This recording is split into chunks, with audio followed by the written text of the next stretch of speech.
Cursed dollhouse. My sister received a mysterious package a few weeks ago. It was a wooden dollhouse with intricate carvings on the roof and windows. My sister and her husband didn't know anyone who had sent it, but they couldn't wait to open it. Inside was a note that read, "For my favorite little girl, may your childhood be filled with joy." My niece was delighted with the dollhouse.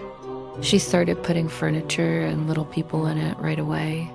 But that night, she had a nightmare. She dreamed of a little girl with long flowing hair who lived in the dollhouse. She was sad and lonely and begged my niece to let her out. My niece woke up screaming and hasn't played with the dollhouse since. One night, we were all at my sister's house playing board games when the power suddenly went out. We were laughing in the dark when we heard a knock on the wall. Then we heard footsteps running around the top of the house. My sister's dog started barking frantically and wouldn't stop. Then we heard a voice. "Let me out, please." We were all scared and huddled together trying to figure out what was making the noise. Suddenly, the footsteps stopped. We heard a thump and then silence. When the power came back on, we went to investigate. We found that one of the miniature chairs had fallen off the table. It was the only piece of furniture that hadn't been bolted down. We chalked it up to a draft and tried to ignore the incident. But the next night it happened again.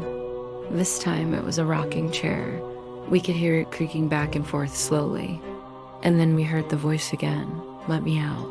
We were so scared that we spent the night at my parents' house. The next day, my sister decided that she'd had enough. She took the dollhouse apart and threw it in the garbage. As she did, she heard a voice say, "Thank you." Cemetery Hill was supposed to be haunted, or so the locals said. It was the perfect spot for a date with my boyfriend. I convinced him to drive us up the winding road and park at the top. It was a clear night and the moon was shining brightly. As we walked along the path, I felt a sudden chill run down my spine. I grabbed my boyfriend's arm, but he just laughed and squeezed my hand. We continued our walk in silence. And as we reached the highest point, we saw a clearing. There was an old stone monument in the center, and around it were dozens of gravestones. Some were broken and covered in moss, while others had been carved with intricate designs. My boyfriend broke the silence.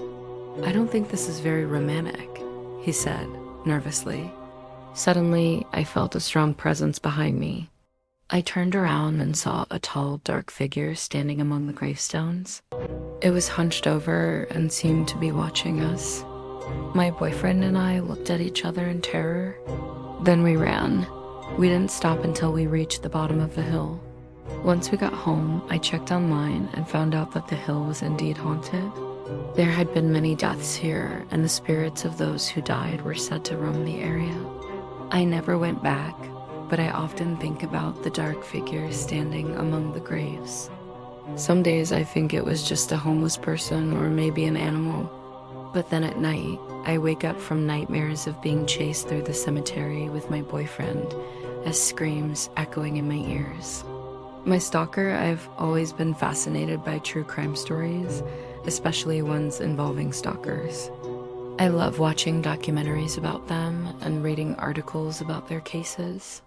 But I never thought that I'd become one myself. I was 21 years old when I met a guy named Alex. We started dating and everything seemed fine at first. But soon he started acting weird. He would call me constantly and demand to know where I was and who I was with. If I didn't respond right away, he would get angry and accuse me of cheating. I tried talking to him about his behavior, but he just laughed it off. I was starting to get scared. One day I found a hidden camera in my bathroom. I confronted Alex about it, but he denied having anything to do with it.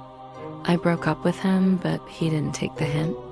He continued to stalk me, following me home from work, showing up at my friends' houses, and even hacking into my social media accounts. I was terrified and didn't know what to do. I told the police about the hidden camera, but they said there was nothing they could do unless I had evidence that he was stalking me. I was desperate, so I decided to set up my own trap.